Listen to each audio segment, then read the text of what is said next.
using music to sell things isn't a new thing. It went through a period there in the, I guess, 70s, or I guess late 60s through the mid 80s, where it was kind of anathema, and you had Neil Young, singing this note's for you, and artists seemed to want to distance themselves from feeling like their music was being used to shill stuff.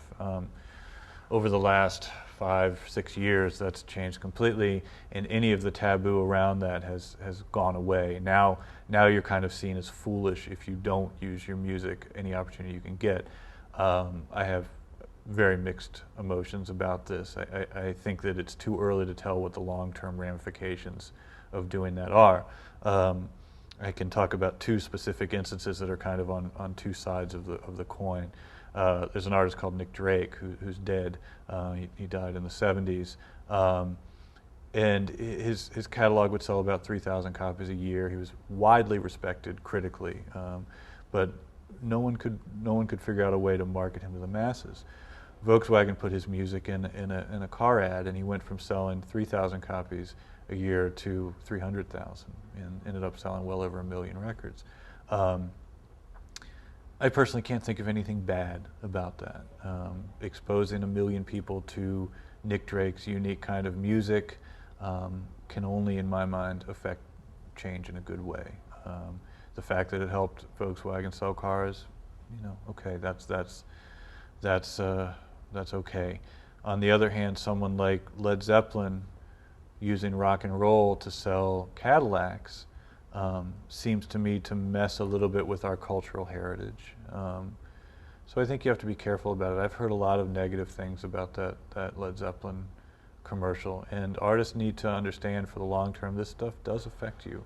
And if you shoot out there and you are tied completely to some product, you have to understand what message that sends to your artist community. But if you think about some of the artists that don't do it, and you'd be surprised at those that don't, it's artists like Eminem. Eminem won't let his music be used in commercials, and the only movie he's let it be used in is his own, 8 Mile. You think of Eminem as someone that would, and yet he doesn't. He's made a conscious choice not to do that. And there are other artists that do it, and there are other artists that seem to do it well with some nuance. Most recently U2 with the iPod. There's an interesting article, I can't recall where I read it, but Bruce Springsteen seeing U2 do the iPod commercial, and him calling his manager and saying, how much did they get for this? We got to do this, because Springsteen's someone that doesn't let his music ever be licensed, and he says he frequently will flip through magazines or watch TV and think about the millions of dollars he could have made doing this. And he saw this U2 thing, and he calls his manager, and his manager said, before you say anything, they didn't take a dime for it. So U2, who also does not let their music, they will license it for films occasionally, but it's always films like, Wim Wenders. I mean, they're very careful about who they license it to. And up until the iPod ads, they hadn't licensed it to anyone. They chose to license it to iPod because they felt that it wasn't out of alignment with who they are as a band. They felt that technologically this was something they wanted to be associated with. And they covered their bases by saying, we don't want a dime for it. Certainly they gained in exposure for Vertigo, more millions of dollars than they ever could have taken from it. But they didn't pocket any money directly from it. And so they made choices. They kind of hedged their bets a little bit. As new artists coming up, you're going to be faced with this sooner than you think. A lot of tours are sponsored by products. The Vans Warped Tour is sponsored by a shoe company. As cool as that shoe company may be, they've done a masterful job of having a sponsored tour that appeals to people that typically would not like sponsorship. If you think about the typical person who goes to a Vans Warped concert, it's kind of a punk rocker. Punk rockers tend not to like corporate sponsorship, and yet they've managed to kind of massage this in a way that people just think it's kind of part of the name. I see things like certain beer companies that sponsor artists, and they put them in their commercials, and they make them say certain things. I don't think that ever works out well. I've never ever heard of a band that's done one of those things that has had any long-term success. I've heard a lot of bands that were on the brink of some success and do those and have failed after that. So it's choices you make, and you have to have a set of values and a kind of mission statement, to use a business word, that enables you to make these choices very easily. If your mission mandates that you only make informed choices when it comes to product endorsement and things like that, then you know how to answer these things. If you don't have a mission statement at all, and it's you're just kind of dealing with whatever comes across your plate, you're going to have a hard time making these decisions. And that mission statement has to align with your values as a band. You need to think of this band in some ways as a meritorious business. Companies have figured out that they need to connect. They need to use music to help them connect with their customer.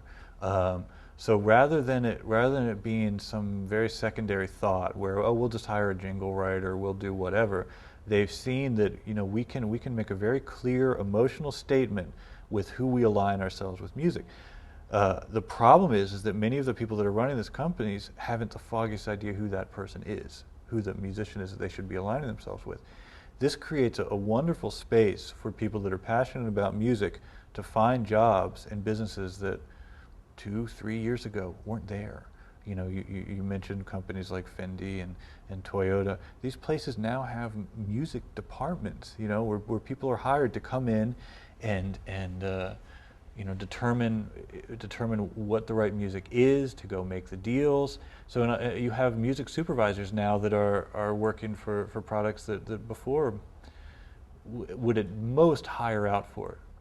The best way to connect with that, if you're an artist who wants to be in that camp, in my opinion, is to make great music that has an emotional connection with an audience, because these companies study very, very clearly the demographics and the psychographics of their customer. They will learn what they're listening to. And especially now that they're hiring people who are much closer to it, they can look at a demographic and look at their buying patterns and go, okay, that type of person is likely to listen to this type of music. The demographic these people most covet are 18 to 24-year-olds, right? Those are the big largely, those are the big buying power people. That also happens to be a big percentage of music audiences, people that actually go to clubs still. So if you're doing something that's slightly kind of innovative, cutting edge, that is actually drawing crowds with it, they'll find you. It's hard to manipulate those situations. It's hard to kind of get in the face of one of those companies and say, choose me, choose me. The best thing you can do is to create good music that resonates, that feels timely.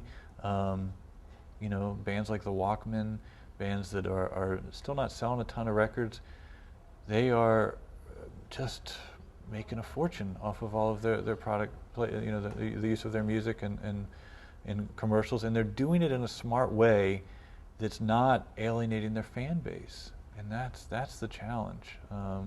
They're kind of just going ahead, making their music. These companies come in and say, hey, we want to pay you $100,000 to use this song here, there, everywhere. Fine. Sometimes you don't even know it's the Walkman. And that allows them to keep building their fan base without the risk of someone saying, hey, you know, I don't like Fendi, so now I don't like this band anymore.